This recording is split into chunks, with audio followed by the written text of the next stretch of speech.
لماذا بكت أمنا عائشة رضي الله عنها وأرضاها وهي على فراش الموت؟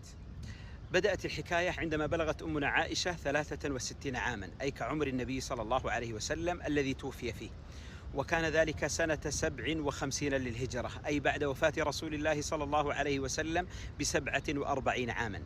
47 عاما نقلت إلينا فيها أمنا عائشة ربع هذا الدين، وكانت مرجعا كبيرا لكبار الصحابة رضي الله عنهم وأرضاهم، ونقلت إلينا كتاب الله سبحانه وتعالى غضا طريا.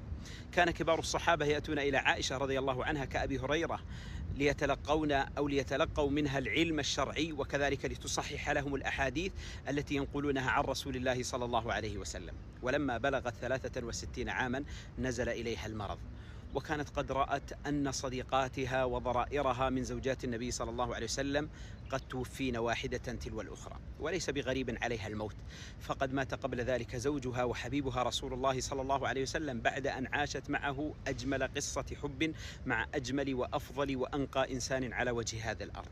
ومات أبوها وكذلك أمها وأختها أسماء بنت أبي بكر وكبار الصحابة رضي الله عنهم وأرضاهم. لذلك كانت تردد قائلا: ذهب الذين يعاش في أكنافهم وبقيت في خلف كجلد الأجربي. نزل بها المرض واشتد عليها في شهر رمضان المبارك سنة 57 للهجرة، فالتف حولها أبناء أختها أو ابني أختها عبد الله بن الزبير وعروة بن الزبير رضي الله عنهما وأرضاهما، وكذلك القاسم بن محمد بن أبي بكر الصديق وهو ابن أخيها محمد بن أبي بكر رضي الله عنه وأرضاه.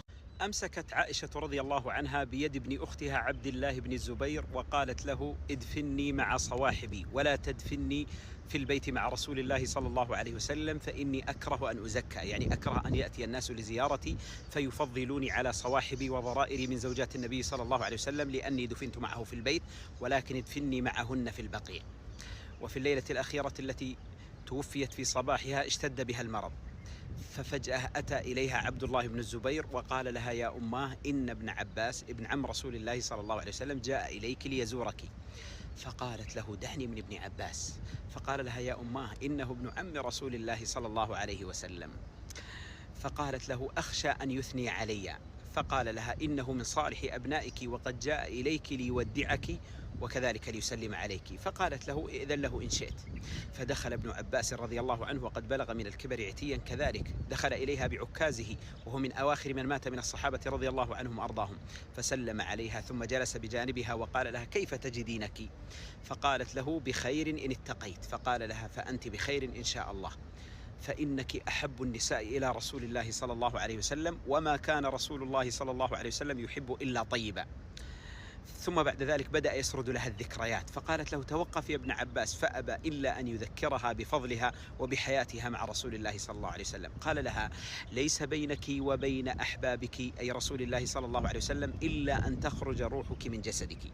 ثم قال: أتذكرين ليلة الأبواء يوم أن فقدت قلادتك فحبس رسول الله صلى الله عليه وسلم الناس من أجلك، وخرج الناس يبحثون عن قلادتك ورسول الله صلى الله عليه وسلم معك في خيمته تلك، فلما أصبح الناس لم يجدوا ماء فأنزل الله آية التيمم بفضلك وبسببك. ثم قال: وتذكرين أن الله قد برأك من 7 سماء فأنزل آيات تتلى في براءتك، يعني في حادثة الإفك، فما من مسجد من مساجد الله تتلى فيه آيات الله إلا وتتلى فيه هذه الآيات. فبدأت الذكريات تسرد على أمنا عائشة وهي تتذكر، فبكت بكاء شديدا حتى انهارت رضي الله عنها وأرضاها، ثم قالت: دعني منك يا ابن عباس، فوالذي نفسي بيده لوددت أن أكون نسيا منسيا، يعني لوددت أني لا أبعث إذا مت. وهذا من شدة تواضعها وخوفها من ربها رضي الله عنها وأرضاها. ثم غادرها ابن عباس، فباتت ليلتها تلك في ذكر ودعاء وعبادة، وهي تتشوق للقاء حبيبها وزوجها رسول الله صلى الله عليه وسلم.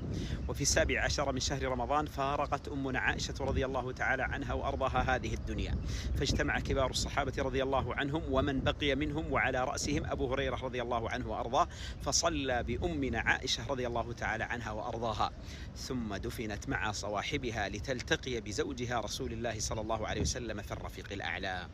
اللهم ارض عن الصحابة رضي الله عنهم أجمعين، وعن أمنا عائشة رضي الله عنها، واحشرنا في زمرتها مع رسولك صلى الله عليه وسلم، وأسقنا من يدي رسول الله صلى الله عليه وسلم شربة هنيئة لا نظمأ بعدها أبدا.